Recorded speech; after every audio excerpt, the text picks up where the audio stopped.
कभी एक गहरे मौन में एक सवाल उठता है, एक ऐसा सवाल जो हजारों सालों से इंसान की चेतना में गूंजता रहा है और शायद हर इंसान अपने अंदर कहीं ना कहीं इसे लेकर जीता है। आज हम उसी सनातन प्रश्न की गहराइयों में उतरेंगे, उस पर्दे को हटाने की कोशिश करेंगे जो शायद सच पर पड़ा हुआ है। जरा एक पल के लिए रुकिए और इस सवाल की तरंगों को महसूस कीजिए। ये जो दीवारें हमारे बीच हैं, नाम की, शरीर की, विचारों की, पहचान की, क्या ये सच में है या ये बस एक कहानी है, एक तरह का सम्मोहन है जिसमें हम सब जी रहे हैं? आज का ये विश्लेषण किसी उत्तर को पाने के लिए नहीं है, बल्कि इस सवाल के साथ और गहरे उतरने के लिए है। इस सवाल में ही जैसे विलीन हो जाने की एक यात्रा है। तो चलिए यात्रा की शुरुआत यहीं से करते हैं। जीवन का सबसे मौलिक, सबसे सीधा सवाल।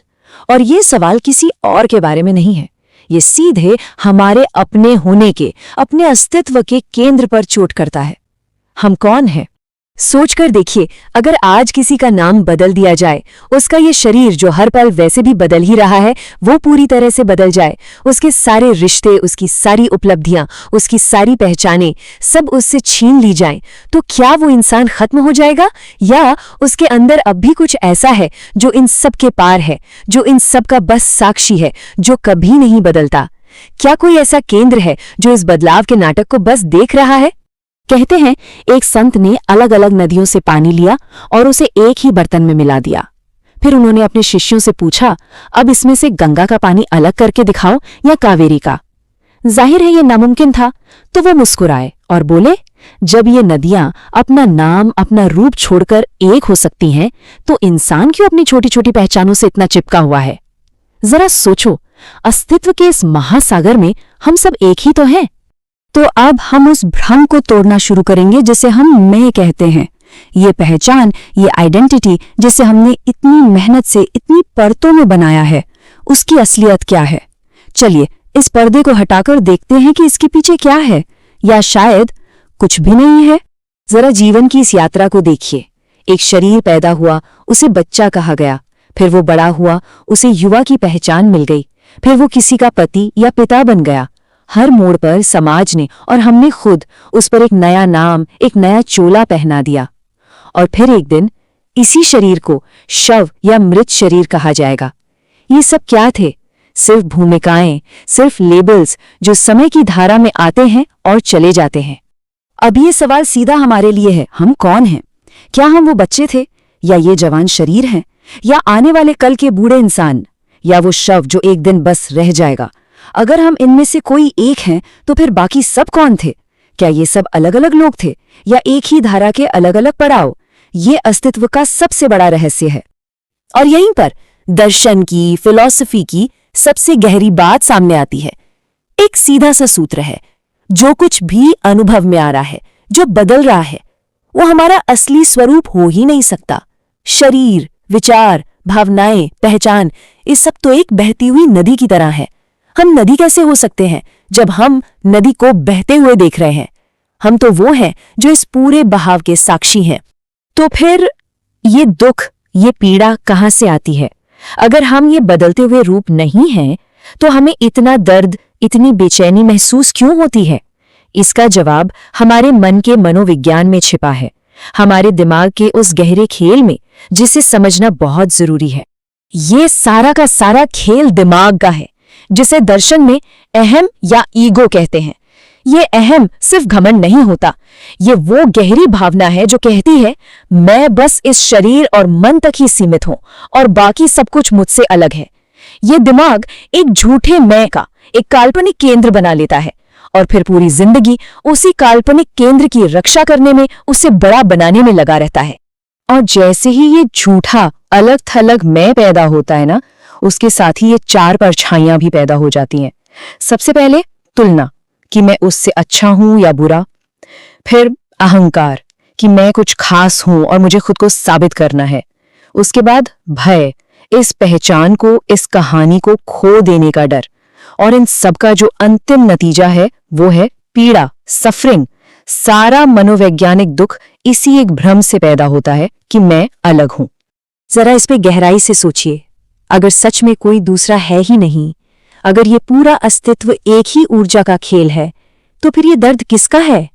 ये मेरा दुख, मेरी समस्या, ये मेरा कौन है?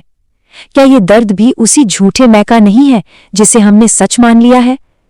दर्द महसूस होता है, वो सच है, पर क्या मेरा दर्द सच है? जब पहचान का भ्रम टूटने लगता है और मन का ये खेल समझ आने लगता है, तब हम उस महासत्य के दरवाजे पर खड़े होते हैं जिसे चेतना या कॉन्शियसनेस कहते हैं। ये वो है जो हम सब अपने मूल स्वरूप में है। और देखिए, ये कोई नई खोज नहीं है। हजारों साल पहले भारत के उपनिषदों ने इसी सत्य को अद्वैत कहा, यानी जो दो नहीं है, नॉट टू। बुद्ध ने इसे ही अनात्मन कहा, मतलब नो सेल्फ। शंकराचार्य से लेकर रमण महर्षि तक दुनिया के हर कोने में जागे हुए हर इंसान ने इसी एक परम सत्य की ओर इशारा किया है। इतिहास गवाह है, सत्य हमेशा एक ही रहा है। तो ये चेतना है क्या? ये कोई विचार नहीं, कोई भावना नहीं, कोई चीज नहीं है। ये वो साक्षी भाव है, वो खालीपन जैसी जागरूकता है जिसके उजाले में सब कुछ हो रहा है। बचपन, जवानी, बुढ़ापा, सुख, दुख सब आते हैं और चले जाते हैं, लेकिन वो जो देख रहा है, वो जो जानने वाला है, वो हमेशा वही रहता है, शांत, स्थिर, अपरिवर्तनीय। वही हमारा असली स्वरूप है। अच्छा, ये सब जानने से जीवन कैसे बदल जाता है? इसका रोजमर्रा की जिंदगी में क्या मतलब है? क्या इसका मतलब है कि हम दुनिया छोड़ दें? नहीं, बिल्कुल नहीं। इसका मतलब है जीवन को एक नए, भय मुक्त नजरिए से जीना। देखिए, जिसे हम सेल्फ डेवलपमेंट समझते हैं, वो असल में कुछ बनने की दौड़ है। समाज हमें दौड़ाता है, अमीर बनो, सफल बनो, प्रसिद्ध बनो। ये एक कभी न खत्म होने वाली दौड़ है, क्योंकि ये इस गलत फहमी पर आधारित है कि हम अधूरे हैं। असली विकास है ये समझना कि मैं कोई सीमित पहचान नहीं हूं। जिस पल ये गहरी समझ आती है, सारी दौड़ खत्म हो जाती है। भय, असुरक्षा, तुलना सब धुएं की तरह उड़ जाते हैं, क्योंकि अब कुछ पाने या खोने को है ही नहीं। और पता है, सच्ची नैतिकता यानी मोरालिटी का जन्म भी यहीं से होता है। नियम कानूनों से पैदा हुई नैतिकता बाहरी होती है, उसमें डर होता है। असली नैतिकता इस बोध से आती है कि दूसरा कोई है ही नहीं। जब कोई किसी और को चोट पहुंचाता है तो वो असल में खुद को ही चोट पहुंचा रहा होता है, क्योंकि हम सब एक ही अस्तित्व का, एक ही चेतना का हिस्सा है। करुणा कोई गुण नहीं रह जाता, वो हमारा स्वभाव बन जाती है। तो फिर जीवन का अर्थ क्या निकला? कुछ बनना नहीं, कुछ पाना नहीं।